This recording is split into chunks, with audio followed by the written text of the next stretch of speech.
Meus amados irmãos, eu vos saúdo com a doce e gloriosa paz do Senhor. Obrigado pela sua audiência, pela sua ajuda, por ter nos ajudado a chegar até aqui. Sabemos que é a força do Senhor que tem nos trazido até aqui. E também a sua ajuda, a ajuda dos seus amigos, a quem você tem encaminhado os nossos vídeos. Continue fazendo isso. Encaminhe outras pessoas para que possam também se inscreverem, para que nós possamos atingir o maior número de pessoas. Quanto mais inscritos, mais pessoas estarão assistindo aos vídeos e terão as suas vidas edificadas na palavra de Deus. Neemias capítulo 13, versículos 4 a 6. Convido a você para ler Neemias capítulo 13, versículo 4, 5 e 6.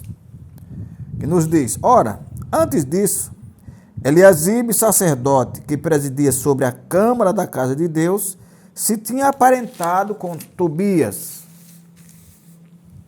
E fizeram ali uma câmara grande, onde dantes se metiam as ofertas de manjares, o incenso, os utensílios e os dízimos do grão, do mosto e do azeite, que se ordenaram para os levitas, e cantores e porteiros, como também a oferta alçada para os sacerdotes.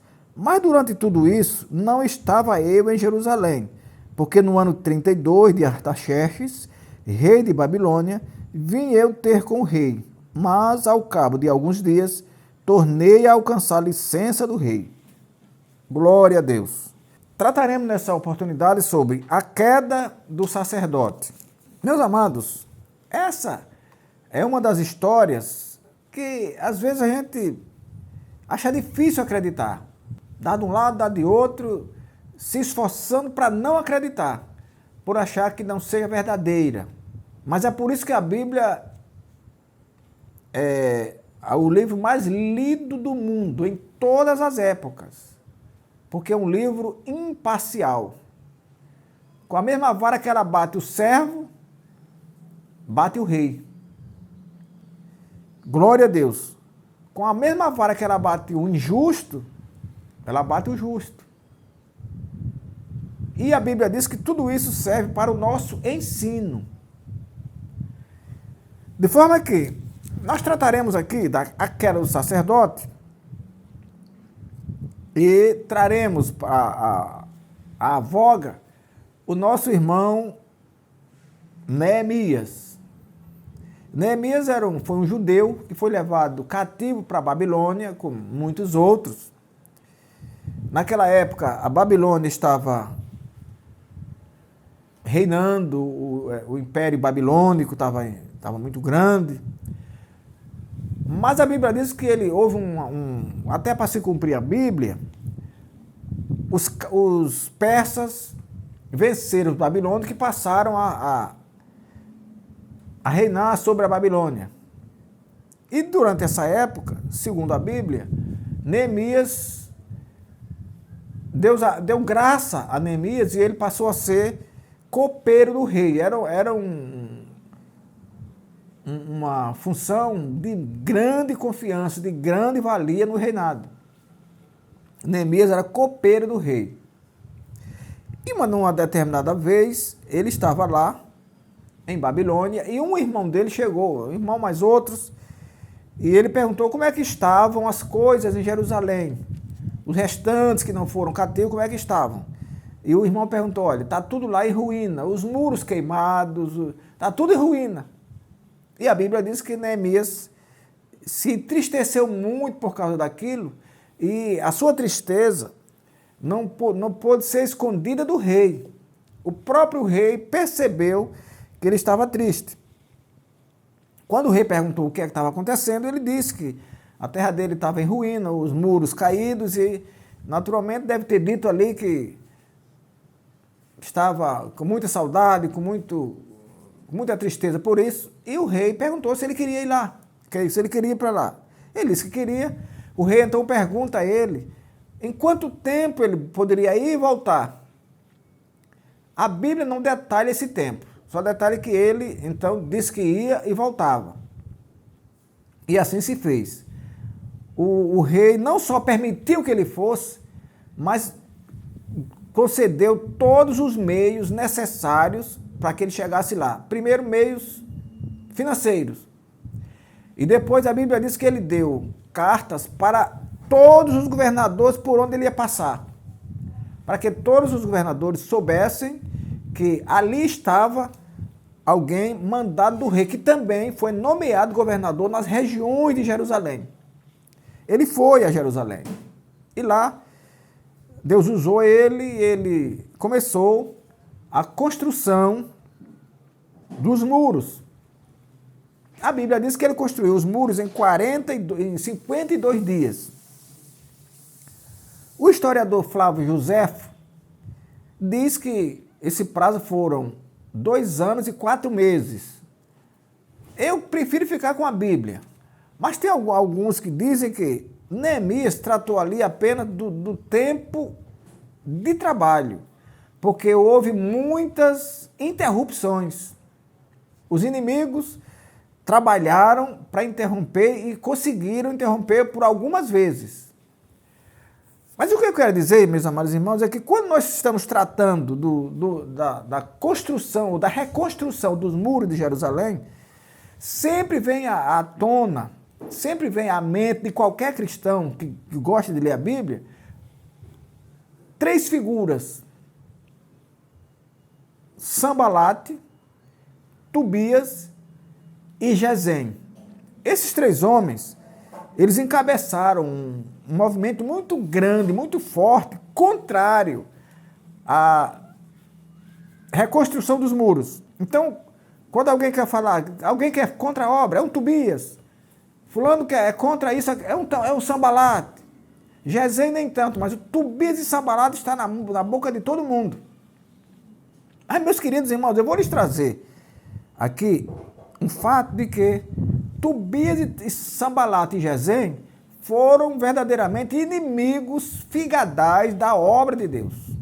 Não resta dúvida que eles foram inimigos, tentaram impedir de todas as formas, mas não puderam porque Deus estava com Neemias e aqueles que com ele estavam trabalhando.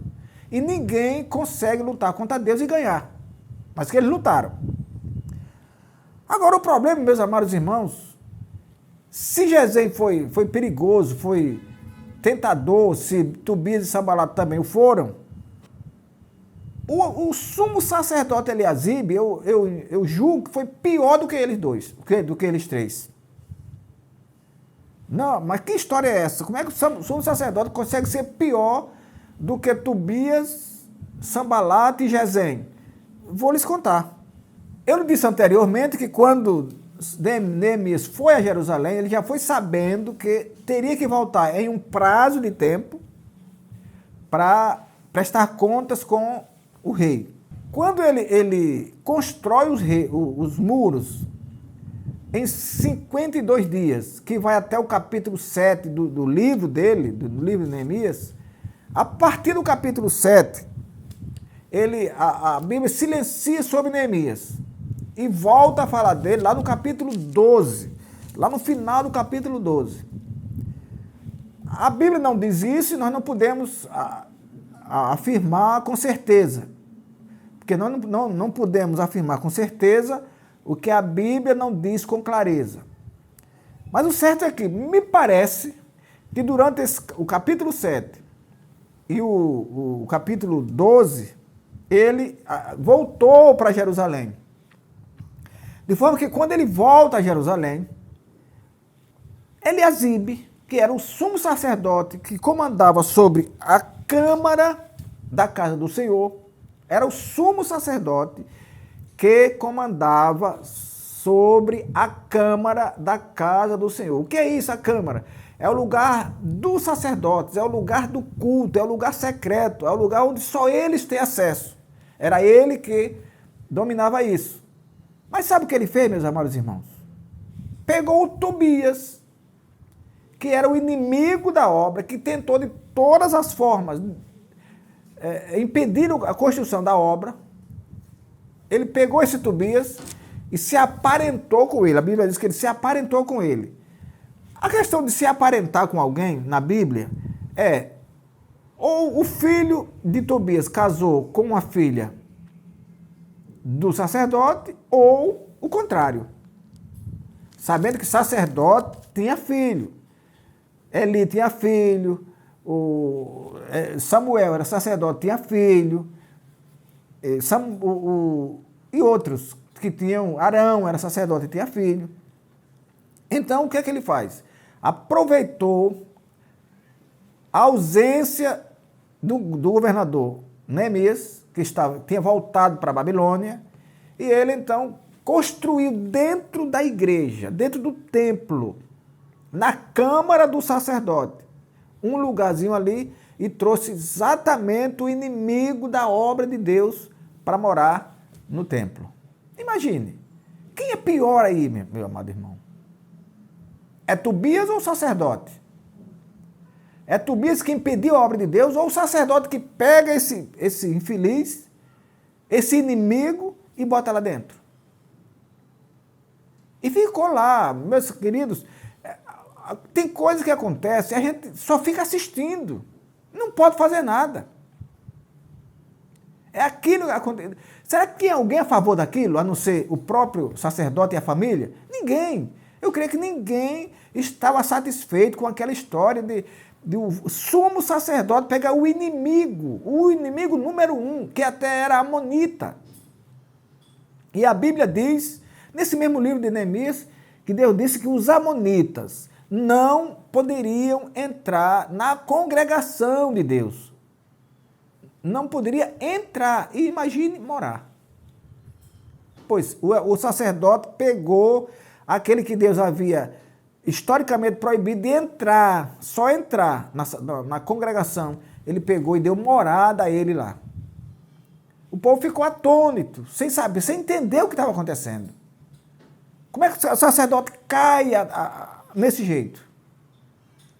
A ponto de pegar o inimigo e hospedar na casa de Deus, profanando o altar do Senhor, profanando a câmara do altar de Deus. Mas tudo tem seu tempo.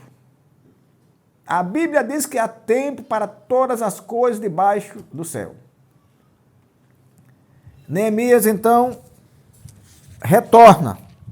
Quando ele diz, antes disso, o sacerdote que presidia sobre a câmara da casa de Deus se tinha aparentado com Tobias e fizeram-lhe uma câmara grande, onde dantes se metiam as ofertas, no lugar onde se colocavam as ofertas, onde se colocava o incenso, os sacrifícios, onde eles, o próprio sacerdote, fazia o sacrifício a Deus. Ele pegou ali e substituiu pelo inimigo da obra e colocou lá os móveis dele.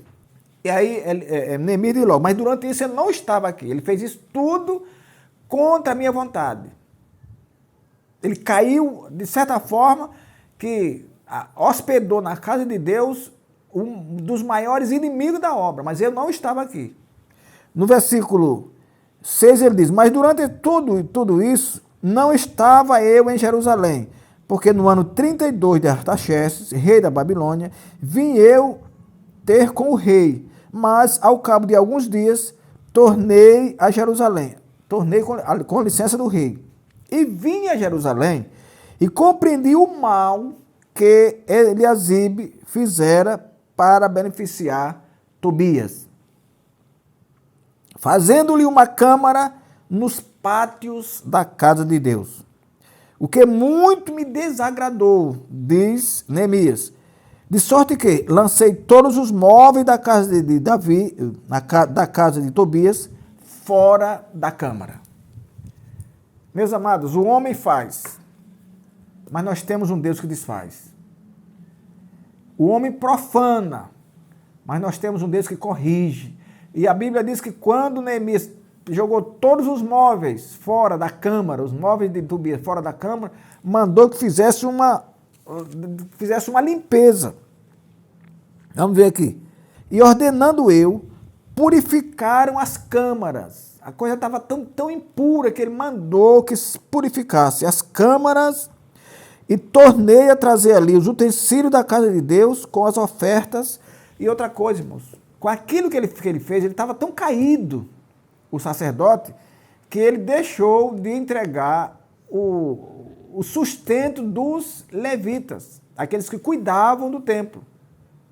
Ele pegou um amor novo, alguém que parecia, para alguns, novo, que era o grande inimigo, mas que agora estava renovado, agora era amigo dele e abandonou os levitas. Os levitas agora estavam, como a Bíblia está dizendo aqui, tinham fugido dos seus ofícios porque não recebiam o sustento da parte do sacerdote.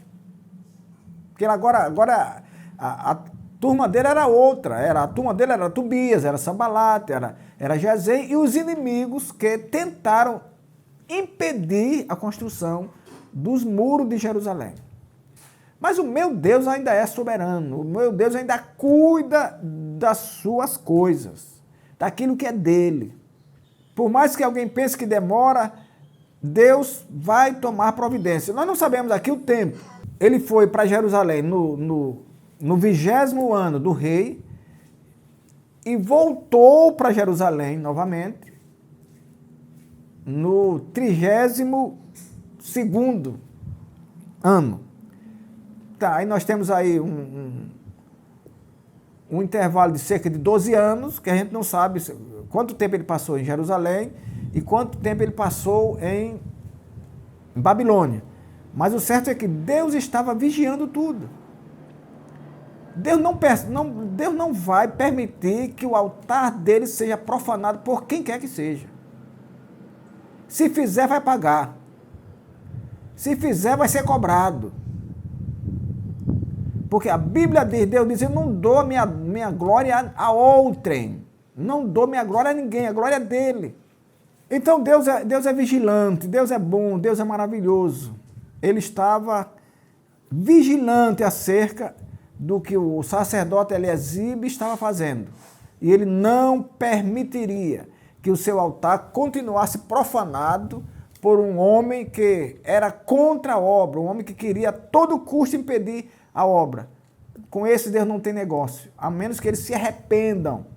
Porque Deus não é nenhum carrasco. Se arrepender, ele vai aceitar. Mas se não se arrepender, vai sofrer. Vai sofrer. E não é no céu não, vai sofrer no inferno. Deus então ordena que o governador Neemias pegue tudo, as traças, as tralhas dele e jogue fora. Jogou tudo fora do templo. Purificou o templo. Começou a pagar, a devolver o quinhão, a Bíblia chama assim, o quinhão, ou o sustento dos levitas. E aí a coisa começou a andar normalmente. Deus começou a operar novamente. O povo começou a se alegrar novamente.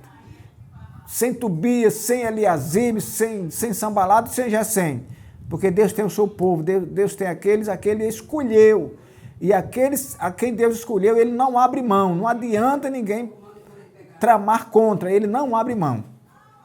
Assim como ele purificou o templo, purificou as câmaras, assim como ele disciplinou Eliasibe e Tobias, ele está pronto para tomar ou retomar a direção da sua casa, do seu povo, se porventura alguém intentar encaminhá-lo por caminhos que não são os caminhos de Deus. Que o Senhor nosso Deus nos abençoe, nos guarde até o nosso próximo encontro. Inclinai os vossos ouvidos e vinde a mim. Ouvi e a vossa alma viverá.